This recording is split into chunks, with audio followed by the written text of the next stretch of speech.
Então, o artigo 4º, 5º e 6º, ele vai tratar ali sobre a competência. Isso que nós estamos falando, né? Quando é que um órgão é competente e quando que um outro órgão é competente. Então, o artigo 4º, ele fala da competência do órgão nacional, que nesse caso nós já vimos em aulas anteriores. Então, para quem não viu, dou a dica aí de ir lá na playlist de licenciamentos ambientais, de licenciamento ambiental do meu canal, para verificar quando que nós temos ali a ação e qual é o órgão nacional, e quando nós temos a ação e qual é o órgão estadual e municipal também. Tá? Então nós temos ali uma aula que trata especificamente sobre isso, mas vamos ver aqui. Então diz o seguinte: compete ao Instituto Brasileiro do Meio Ambiente e dos Recursos Naturais Renováveis, o IBAMA, certo? Que é o nosso órgão federal, é o nosso órgão executor da Política Nacional do Meio Ambiente, né, do Sistema Nacional do Meio Ambiente, é o órgão executor, o licenciamento ambiental de empreendimentos e atividades com significativo impacto ambiental, de âmbito nacional ou regional. Então verifique que ele já estabelece aqui o âmbito da atividade, certo? Então se a atividade possui um âmbito nacional ou regional, a competência é da União, é do IBAMA.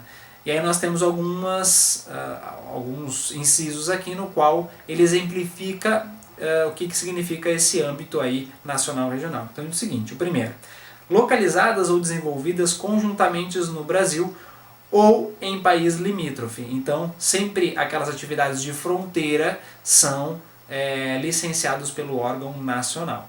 Até mesmo por um critério de segurança nacional, por uma série de coisas, o IBAMA é o responsável por é o competente, né, por esse licenciamento ambiental.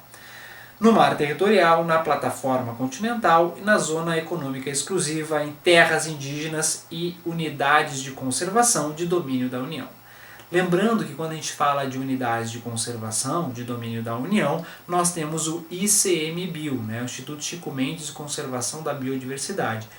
Esse é o órgão nacional responsável por atos administrativos, né, de fiscalização ou de licenciamento de atividades dentro dessas unidades de conservação, certo? Então ele atua, né, juntamente com o IBAMA. Um não sobrepõe ao outro, os dois são órgãos ambientais em âmbito nacional e eles então trabalham ali em conjunto. O ICMBio especificamente unidade de conservação, e o IBAMA a gente pode dizer então nas demais atividades que nós estamos comentando agora. Certo? No inciso 2º nós temos as atividades então localizadas ou desenvolvidas em 2 ou mais estados. Lembrando que aqui ela está falando, olha só, localizadas ou desenvolvidas em 2 ou mais estados. Atenção aqui, ele não está querendo dizer que essa atividade, por exemplo, vamos supor que eu tenho lá uma fábrica de alimentos onde eu tenho uma unidade no estado do Rio Grande do Sul e uma outra unidade no estado de Santa Catarina. Por ter então atividade em 2 estados vai ser pelo IBAMA. Não necessariamente, tá, galera? Então, ao mesmo tempo, essa atividade tem que estar sendo exercida em 2 estados. É como se eu estivesse na fronteira de 2 estados, certo? Então, se eu tenho uma unidade dessa fábrica, dessa empresa no Rio Grande do Sul e outra unidade em Santa Catarina, não necessariamente vai ser o IBAMA. Pode ser que no Rio Grande do Sul seja a FEPAM, a responsável pelo licenciamento, e lá em Santa Catarina o órgão ambiental de Santa Catarina, certo? Que se não me engano agora é o IMA, né? Antigamente era o FATMA e agora é o IMA, tá? Então não necessariamente, tem que analisar bem isso com relação a essas atividades. Então tem que ser localizadas ou desenvolvidas em 2 ou mais estados, certo? Então a gente entende aqui como aquela que realmente está sendo a atividade na fronteira realmente. O seu parque fabril, a sua empresa, atravessa a fronteira, ok? Bom, no inciso 3º nós temos o seguinte: cujos impactos ambientais diretos ultrapassem os limites territoriais do país ou de um ou mais estados. Isso aqui significa o seguinte: antes nós tínhamos ali localizados na fronteira, certo? Agora nós temos os impactos diretos ultrapassem. Então vamos pensar num exemplo. Uma determinada empresa, um determinado parque fabril, lança os seus efluentes pós-tratamento em um determinado corpo receptor. E esse corpo receptor, então, ele atravessa mais de um estado. Ou seja, ele inicia lá no estado do Rio Grande do Sul, um exemplo, e vai terminar lá no estado de Santa Catarina.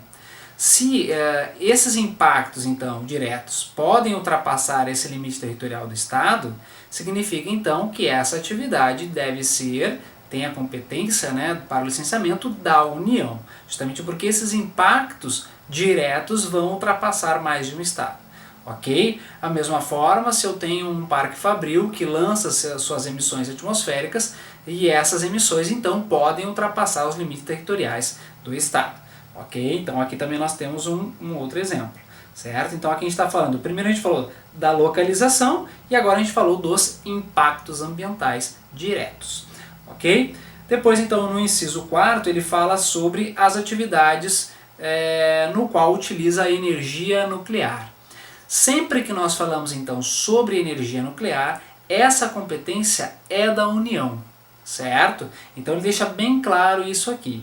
É claro que mediante parecer da Comissão Nacional de Energia Nuclear. Então esses dois órgãos vão trabalhar em conjunto para o processo de licenciamento desse tipo de empreendimento, desse tipo de atividade, certo? Então aqui ele taxa, né? Ele fala, se é atividade de energia nuclear, obrigatoriamente eu tenho a competência da União, beleza? No inciso 5º, nós temos bases ou empreendimentos militares. Da mesma forma que a energia nuclear, aqui ele também taxa, né? Ele diz o seguinte, se é base ou empreendimento militar, a competência é da União, certo? Quando couber, então, observada a legislação específica. E aí fala também da questão de legislações militares, né? Tem que sempre observar essas legislações, enfim, certo? Mas aqui ele fala, base ou empreendimento militar, a competência é da União.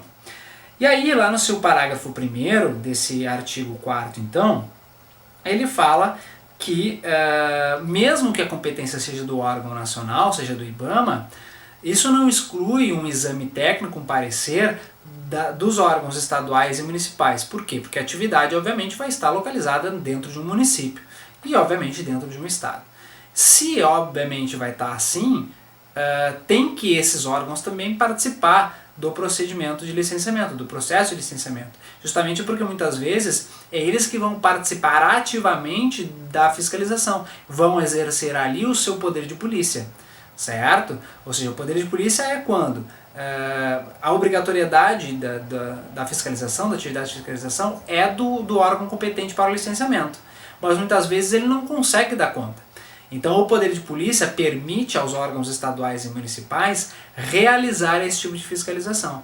Então por isso que é muito importante que eles sejam ouvidos, né? Porque os impactos vão estar ali, na frente deles, vão estar acontecendo e também vão exigir deles uma participação extremamente ativa.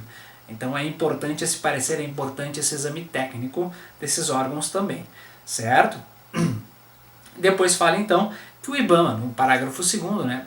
O IBAMA pode delegar determinados licenciamentos aos órgãos estaduais e do Distrito Federal, certo?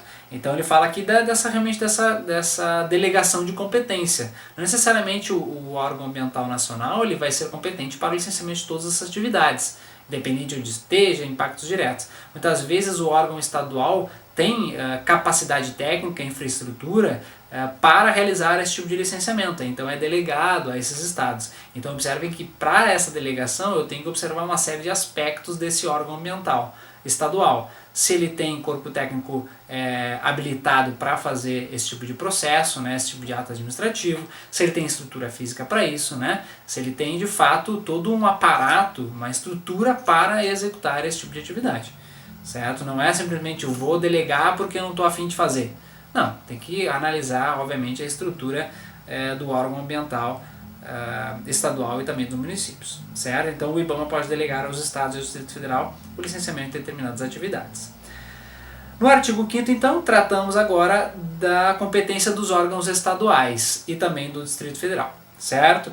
Então, da mesma forma que a gente falou do órgão ambiental nacional, aqui ele fala no inciso 1º, localizados ou desenvolvidos em mais de um município ou em unidades de conservação de domínio estadual ou do Distrito Federal. Quando a gente fala então localizados ou desenvolvidos em mais de um município, é igual. Se eu tenho aquela atividade que está na fronteira de 2 municípios, eu tenho a atuação ali do órgão estadual. Tá? Um exemplo, eu tenho uma atividade, lá um parque fabril, que é o mesmo exemplo que nós estamos usando, dessa indústria alimentícia. Vamos supor que esse parque fabril está 70% no município e 30% em outro município. Significa então que quem vai licenciar vai ser o órgão municipal onde está a maior parte desse parque fabril? Não.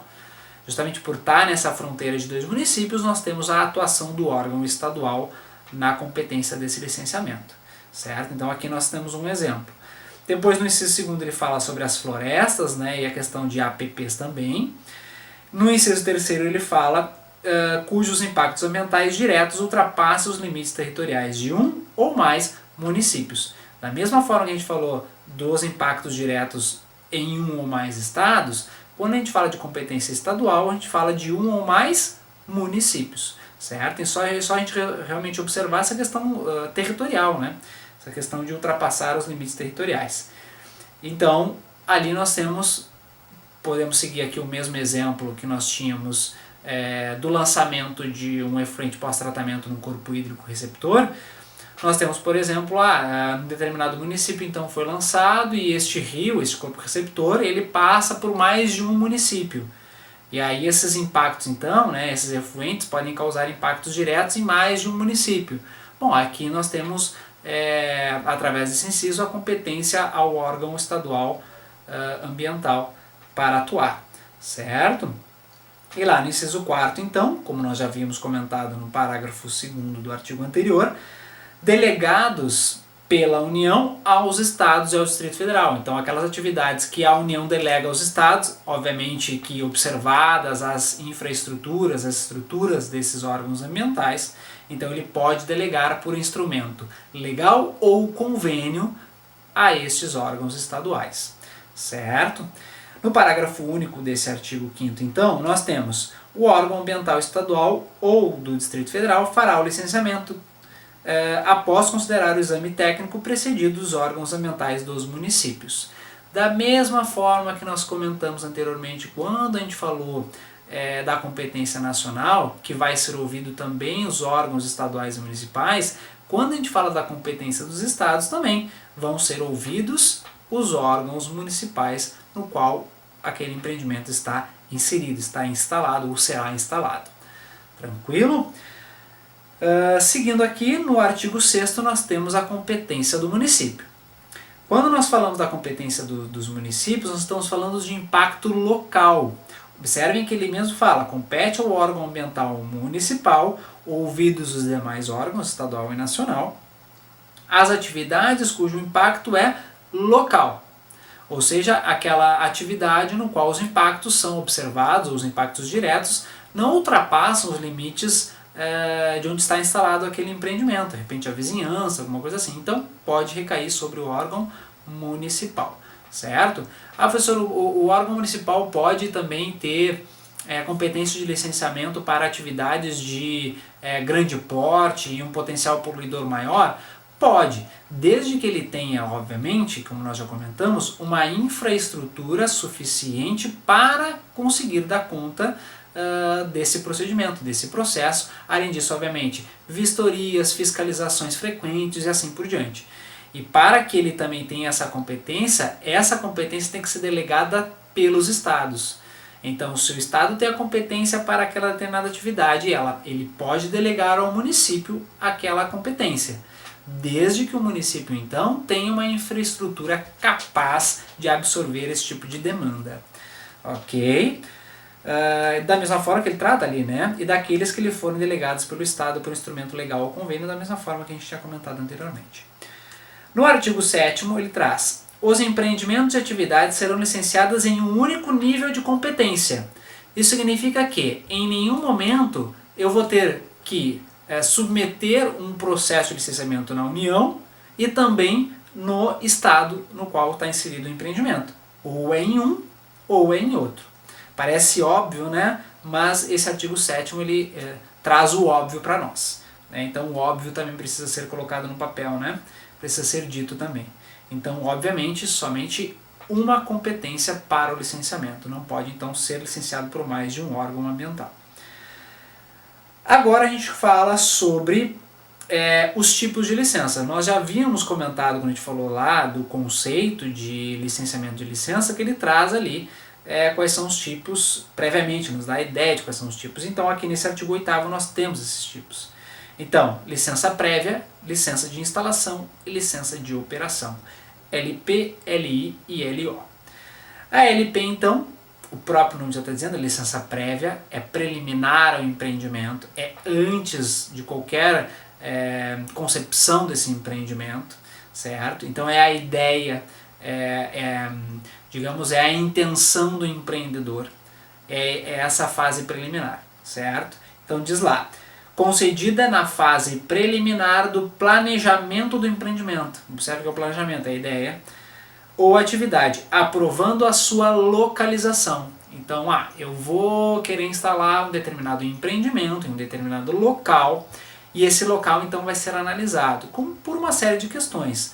Por exemplo, vai ser analisado o zoneamento urbano, né, o zoneamento ambiental daquele determinado município através do plano diretor. Você vê se então se não é uma zona residencial, se não é uma zona de comércio e serviços, se existe uma zona específica para a instalação desse empreendimento, como uma zona industrial. Então é analisado o local, né? Também é analisado, por exemplo, se é perto de um corpo receptor e um determinado impacto pode causar realmente grande degradação ambiental, não só no município, mas em outros municípios. Então é analisada uma série de questões ali, certo? Com relação a essa localização. Então atesta a viabilidade ambiental. Então se for perguntado qual é o objetivo da licença prévia, atesta a viabilidade ambiental, atesta o local, certo? Para aquele empreendimento.